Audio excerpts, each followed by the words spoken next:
gitu, karena aku bener-bener sampai keluar kerjaan karena ya sakit itu. Ada gumpalan darah yang agak gede gitu, dan aku berpikir kayaknya ini udah gugur deh gitu. Semoga teman-teman yang juga mengharapkan untuk cepat-cepat punya anak, kalian bisa dengar video ini.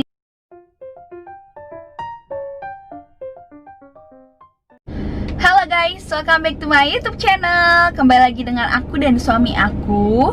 Sekarang kita mau ceritain, kalau kalian udah nonton video sebelumnya, aku sempat cerita kalau aku pernah keguguran sebelum hamil yang ini.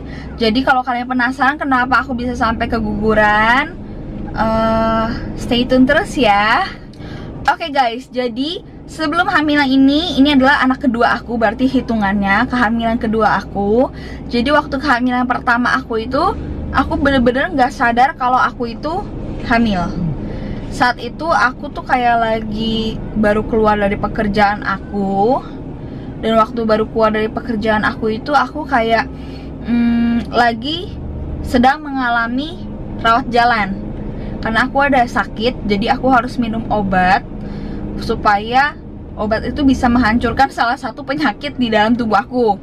Jadi aku bener-bener rutin banget minum obat itu, dan hanya fokus untuk kesembuhan aku ya Beb waktu itu. Nggak ada kepikiran kayak mau punya anak gitu. Pokoknya ya sedikasihnya Tuhan. Cuman waktu itu bener-bener lebih fokus ke kesehatan aku dulu gitu, karena aku bener-bener sampai keluar kerjaan karena ya sakit itu gitu. Dan setelah aku minum obat terus-terusan, ya otomatis pikiran aku cuman fokus untuk kesehatan aku. Suami aku juga nggak pernah yang kayak semoga kita cepat punya anak ya. Ya kita sih berharap kayak gitu, cuman kita lebih kayak berserah aja sama Tuhan. Dan saat itu aku udah telat haid tuh 5 hari. Jadi aku itu punya siklus haid yang lancar, dan kebetulan aku punya aplikasi, namanya aplikasi Flow. Dan saat itu aku kayak ngontrol siklus haid aku tuh dari situ. Jadi aku udah telat 5 hari. Padahal siklus haid aku selama ini tuh kayak lancar-lancar aja. Tapi aku nggak kayak berpikir yang aneh-aneh, karena di saat itu aku bener-bener kayak mungkin karena minum obat jadi telat haid gitu. Ya sudah. Dan akhirnya waktu kita tes, kita sampai beli 3 test pack, lebih banyak deh daripada test pack yang untuk kehamilan yang sekarang. Itu kayak yang pertama masih negatif, yang kedua juga tapi agak samar-samar gitu. Pokoknya udah satu garis sama-sama samarnya ada gitu guys. Jadi kita kayak hamil nih gitu. Jadi kayak seneng, tapi saat itu kayak mungkin sebenarnya udah terlambat ya kita. Karena terlambat itu kayak udah konsumsi obatnya tuh terlalu banyak gitu. Obatnya. Dan akhirnya setelah itu kita baru besoknya mau check up ke dokter, baru mau USG dan segala macamnya, baru mau kasih tahu keluarga juga supaya kayak ada surprise gitu kan. Jadi kayak gagal guys.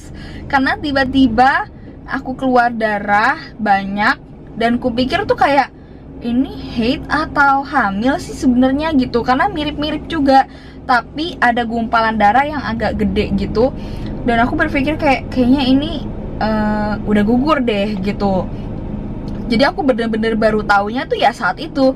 Dan aku nggak mengalami gejala-gejala kayak sekarang ini, yang aku mual lah atau sembelit atau apapun. Jadi ini waktu itu tuh bener-bener kayak biasa aja, nggak ada ngalamin gejala apapun.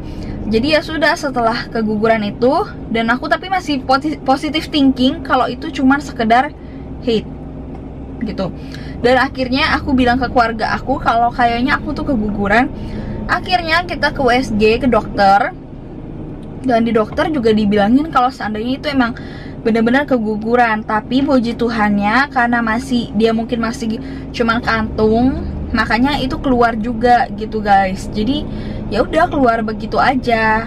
Nah makanya aku nggak bisa surprisein suami aku untuk kehamilan yang ini, karena aku tuh bener-bener kayak jadi lebih jaga-jaga. Dan saat keguguran itu ya memang sih sebenarnya awalnya aku nggak sadar, tapi ya namanya kehilangan seorang calon anak gitu ya pasti sedih dan terpukul juga. Aku sempat down, sempat drop, dan untungnya suami aku juga selalu menguatkan aku. Terima kasih sayang. Dan akhirnya aku juga sempat kayak kepikiran terus gitu kan, apa minum obat ini bahaya untuk janin aku, untuk rahim aku gitu. Karena kok kayaknya berarti keras banget gitu kan, sampai anakku aja tuh nggak bertahan di situ.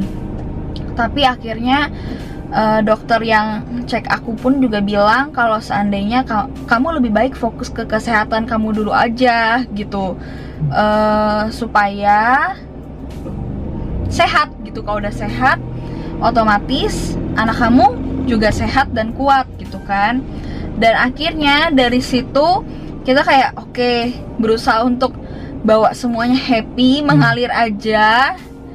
Dan karena corona, aku harusnya bulan April kemarin cek soal penyakit aku, tapi sampai sekarang aku belum bisa cek guys, karena bener-bener di rumah sakit yang ada dokter yang pegang aku itu bener-bener kayak yang rame dan gak terkontrol banget. Jadi aku kayak takut juga kalau sekarang harus cek sakit aku itu, karena lebih takut ke coronanya sih guys. Nanti sakit aku misalnya udah sembuh tapi aku kena corona kan gak lucu ya gitu. Jadi ya udah, akhirnya aku sekarang kayak lebih berserah aja. Yang penting jaga makanan, jaga kesehatan, dan lebih kayak fokusin dede yang sekarang sih gitu. Dan untuk teman-teman yang sedang berusaha juga untuk memiliki anak, aku saranin kalian juga kontrol siklus haid kalian lewat aplikasi Flow. Terus juga aku sempat minum Blackmores Evolic, jadi itu penambah asam folat buat di rahim. Terus juga suami aku ini minum vitamin Nature A gitu. Jadi supaya cairannya dia itu juga bagus gitu loh guys, nggak yang cuman abal-abal, nggak berkualitas gitu kan. Jadi ya setelah keguguran aku konsumsi itu juga. Terus setelah itu aku juga minum Prenagen Essensis. Ini sih yang aku pakai. Semoga teman-teman yang juga mengharapkan untuk cepat-cepat punya anak, kalian bisa dengar video ini, lihat video ini, dan kalian bisa minum apa yang aku minum. Doa juga yang paling penting, dan berserah sih sama Tuhan. Jangan maksain Tuhan buat kasih anak ke kalian kapan. Karena jujur aja setelah keguguran aku sempet kayak patah hati banget. Aku sampai bilang ke suami aku, apa aku nggak bisa punya anak gitu. Padahal aku suka lihat di YouTube gitu, banyak teman-teman yang juga pengen punya anak sampai belasan tahun, bertahun-tahun nggak dapat anak. Jadi ya tetap berdoa, semuanya pokoknya hanya kuasa dari Tuhan. Oke deh guys, kalau gitu terima kasih sekali lagi sudah nonton video ini, dengerin cerita kehidupanku dan suami aku tentang keguguran. Semoga semuanya bisa jadi pengalaman yang baik dan pembelajaran yang baik untuk kedepannya. Oke deh, kalau gitu bantu aku dengan klik like, comment, and subscribe YouTube channel aku supaya aku semangat untuk buat video-video terus yang bermanfaat untuk kalian semua. See you on my next video. Bye bye.